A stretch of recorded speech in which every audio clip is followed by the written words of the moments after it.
Today, we will learn how the materials are transport within a plant.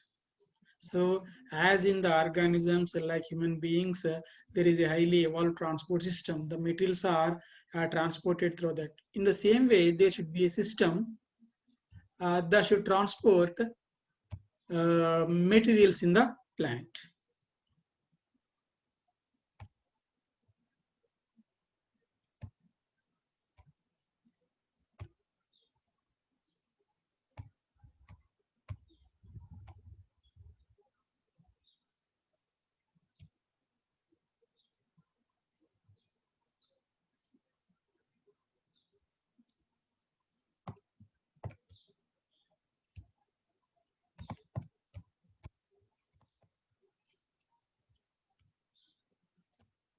Right. How the materials transport within the plant.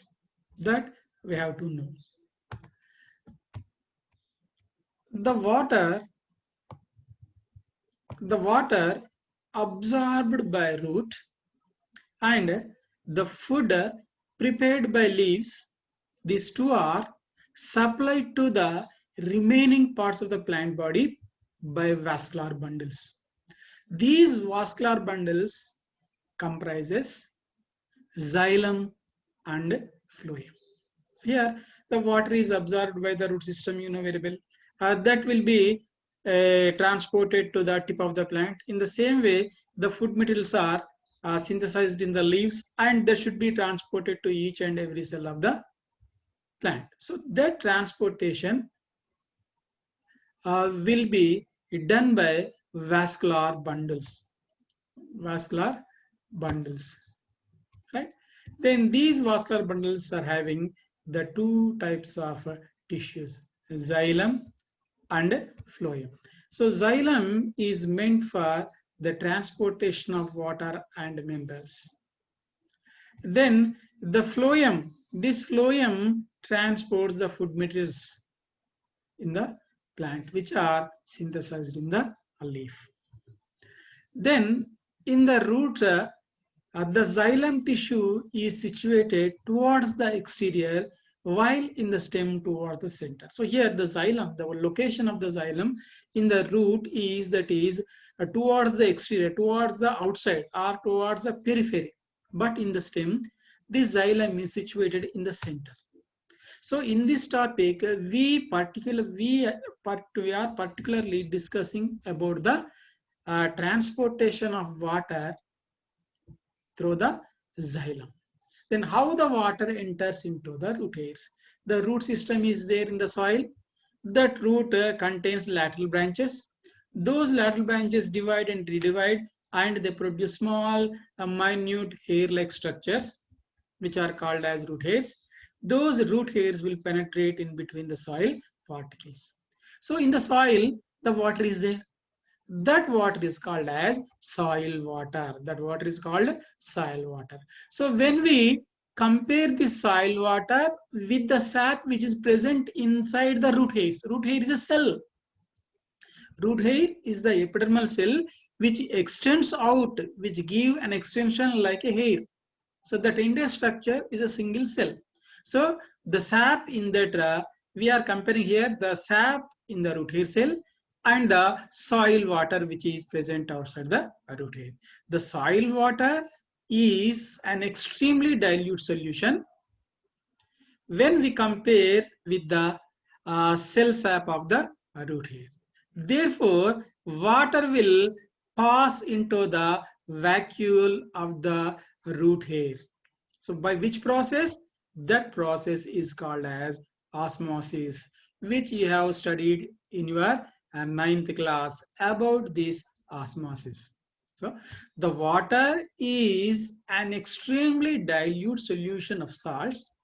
Soil water concentration is more dilute than that of cell sap in the root hair. Therefore, the water will pass into the vacuole of the root hair by the process of osmosis. See here, this is a plant and this is the root system and these are lateral roots and these are the root hairs. See here, these are the brown color are soil particles. There is a space between the soil particles. there is a space between the soil particles. This the space between the soil particles is filled with water and also air. Water and air.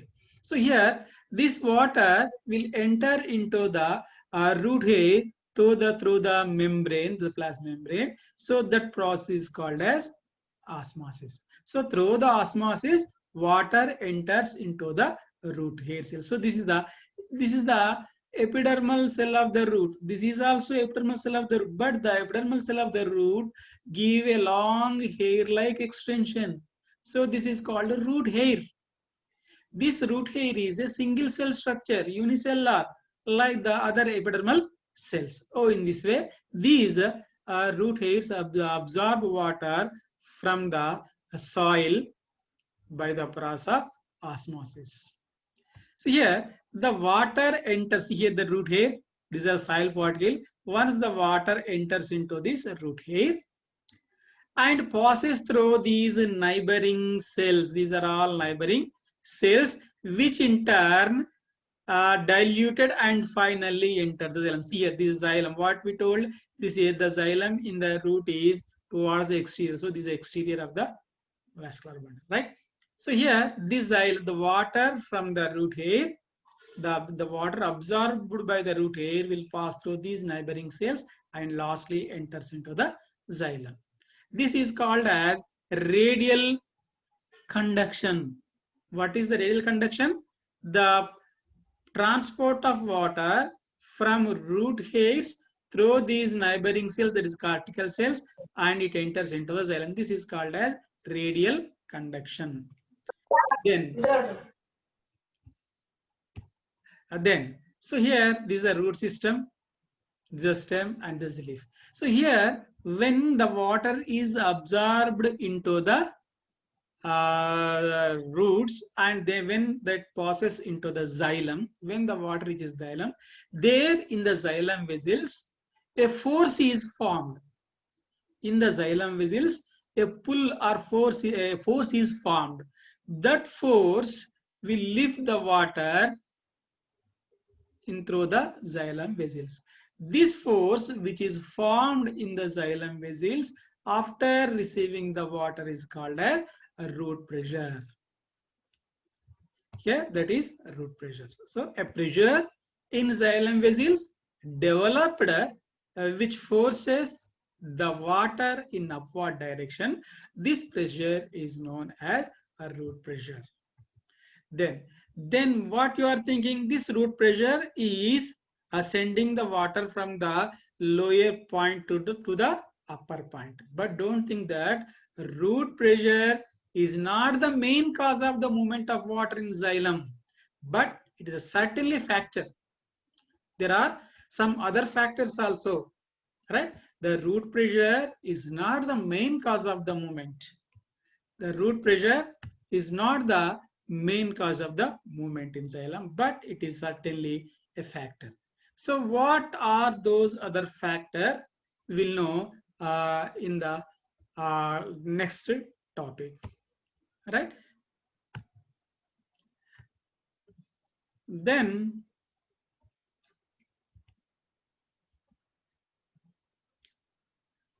there is a video. Just to see the video and you will know how the roots absorb the water and how the water goes in upward direction. వస్తే నాతో పాటు ఇంటికి రా. లేదు 11వ రోజున మర్చిపోకుండా నా భోజనానికి రా.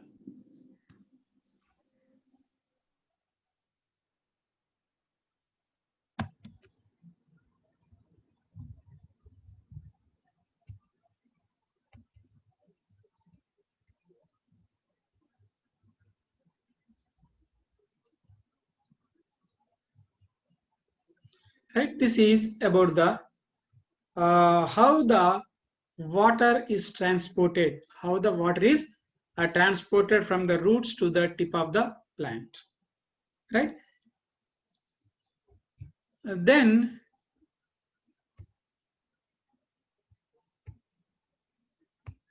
we'll see another aspect, that is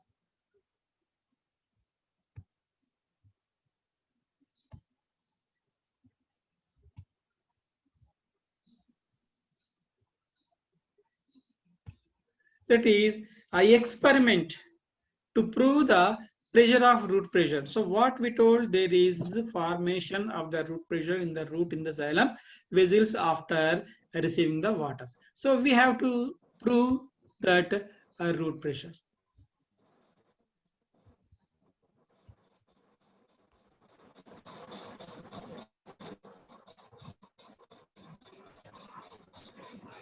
So experiment to prove the presence of root pressure.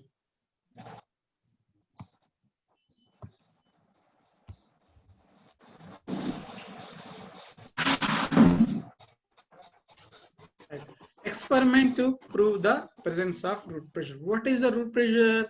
The pressure which is formed in the xylem vessels after receiving the water from the soil. So we have studied that this pressure is also a reason for lifting the water from the roots to the tip of the plant. So here there is materials which are required for this. Materials which are required for this experiment. A regularly watered potted plant. So we have to take a plant which is regularly watered. Then a glass tube. Then a glass tube. Then strong rubber tubing. And we require some water also. Right, the next, the procedure. So the procedure, what is the procedure? See here, take a regularly watered potted plant. So here, this is a regularly watered potted plant. So here it is a section is given. Then cut the stem portion 1 centimeter above the ground. So this is stem. Actually, the stem will be like this, but the stem is cut here only. So this is a ground level, and above the 1 centimeter, the stem is cut. Right? Then connect a glass tube. So this is a glass tube is connected with this cut stem, and it is fixed with a strong rubber tubing. A strong rubber tubing. Then pour some water in the glass tube. From here we have to pour some water in the glass tube. So here the water level we will see outside. So until we can see the water level in the glass tube, we have to pour the water. We have to pour the water. Then here we have to mark the initial water level. So we have to mark the initial water level by a sketch pen or a marker pen. Then keep this entire apparatus 2-3 hours aside. So after 2-3 hours, again we have to observe this apparatus. So here there are some precautions to take for this experiment. The first one is the size of the glass tube should be equal to the size of the stem. Here the size of the glass tube should be equal to the size of the stem. What is it? So here this is a stem and this is a glass tube. Both the radii should be the same. The radius of the stem is equal to the radius of the stem of the glass tube. Then take care while joining the tube and stem being bound tightly. So here we are jointing the stem and glass tube with this rubber tubing. So this rubber tubing should be very tight and the water should not escape or leak from this joint, from this rubber tubing. So these are the two precautions. One is the size of the glass tube should be equal to the size of the stem, and another is take care while joining tube and stem being bound tightly. Then observation. So what are the observation in this? So after 2 or 3 hours, you will see that it is the initial water level. The water level goes to here. The rise in water level in glass tube, that is M1 to M2. Then the difference between M1, M2, this is a M1 and this is M2. So the difference between what will be there, that is the rise in the water level. This indicates that rise in the water level in this glass tube. Then how this water came into the glass tube? So here the reason is by the root pressure, the water is pushed from the roots and that will enter into the glass tube. Because of the root pressure, the water level in the tube is increased. Right? So this is the experiment to prove that the presence of root pressure in the plant. Right? With this, we have completed 2 aspects. One is how the materials transport within the plant.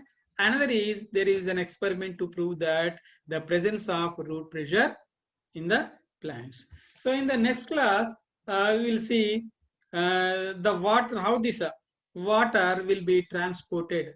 We have mentioned that the root pressure is not only the cause. The root pressure is not only the cause, but there are other factors which influence the upward movement of water that we call it as a scent of sap. That we will discuss in next session, right? So now we are closing our session.